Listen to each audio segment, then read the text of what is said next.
Fairytales. Ella and the Keeper of Years, a New Year's Eve adventure. Ella loved New Year's Eve. The air crackled with excitement, the smell of fireworks filled the air, and the sound of laughter echoed through the streets. This year, she was especially excited. Her family was hosting a grand New Year's Eve party, and Ella was determined to stay up until midnight. As the clock struck 11, Ella snuck away from the party, drawn by a strange pull towards the old clock tower in the center of town. It was a landmark, a symbol of time itself, and tonight, it seemed to be calling to her. The clock tower was eerily silent, its face illuminated by the moon. As Ella approached, a faint glow emanated from the tower's base. Curiosity overcoming her, she reached out and touched the smooth, cool stone. Suddenly, the world around her shimmered and dissolved, and Ella found herself in a dazzling, swirling vortex of colors. She gasped, her heart pounding in her chest. The vortex deposited Ella into a strange, ethereal world. The air hummed with an unseen energy, and the ground shimmered with a soft, golden light. In the distance, she saw a magnificent palace made of shimmering crystals, its spires reaching towards the sky. A sense of wonder washed over Ella, but it was quickly replaced by a growing unease. Something was wrong. The air felt heavy, and a sense of urgency pressed down on her. As Ella cautiously made her way towards the palace, she noticed a flurry of activity. Tiny, winged creatures with iridescent wings flitted about, their faces etched with worry. They were busy carrying objects, setting up displays, and making frantic adjustments to intricate machinery. It was as if they were preparing for a grand celebration, but the atmosphere was tense and chaotic.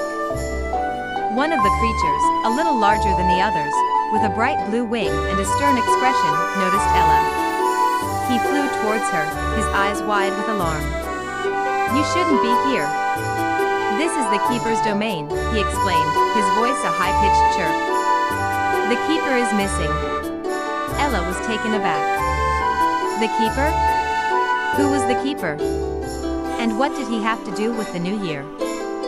The creature, who introduced himself as Pip, explained that the Keeper of Years was responsible for preparing the world for the new year. He used magical tools and ancient rituals to ensure a smooth transition from one year to the next. But this year, the Keeper had vanished, leaving everything in disarray. The clock was ticking, and without the Keeper, the new year might never arrive. Ella felt a surge of responsibility. She knew she had to help. "I'll find the Keeper," she declared, her voice ringing with determination. Pip looked at her with surprise. "You? But you're just a child," he protested. "This is a job for the Keeper." "I may be a child, but I'm not afraid of a challenge," Ella retorted, her eyes sparkling with resolve. Pip, reluctantly, agreed to help Ella. He led her through the swirling, shimmering landscape, past shimmering waterfalls and glowing trees, to the Keeper's palace. The palace was even more magnificent up close, its crystal walls reflecting the light of 1,000 stars. Inside, the air buzzed with energy, and the walls were covered with intricate carvings and glowing symbols. But the place was in chaos. Tools lay scattered on the floor, scrolls were ripped, and a giant hourglass stood frozen, its sand refusing to flow.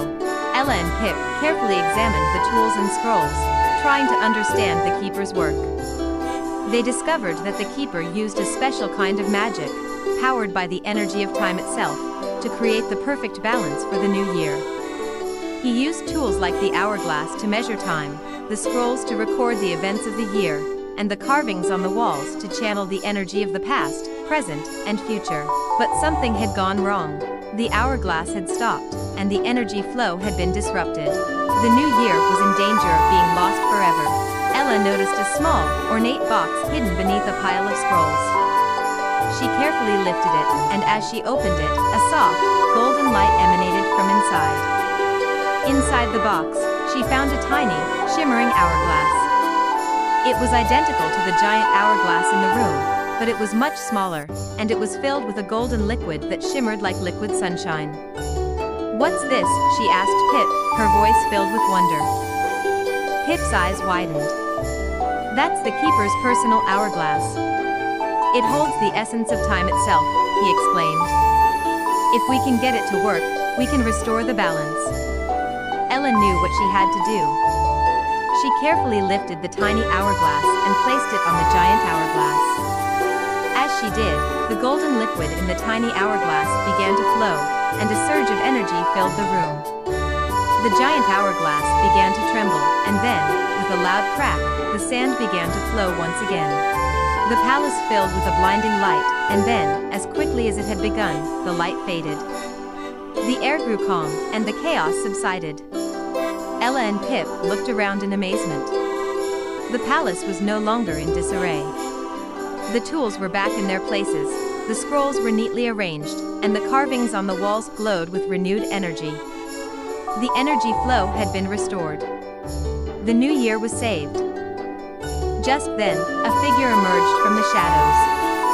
It was the Keeper of Years, his face etched with concern. "What happened?" he asked, his voice deep and resonant. "Who are you?" Ella asked, her voice filled with curiosity.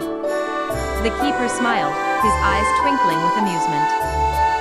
"I'm the Keeper of Years, and you, my dear, are the Keeper of Time. You saved the new year. Thank you. Now, it's time for you to go home. The new year is about to begin. Happy New Year!" And with a wink, the Keeper vanished, leaving Ella and Pip alone in the palace.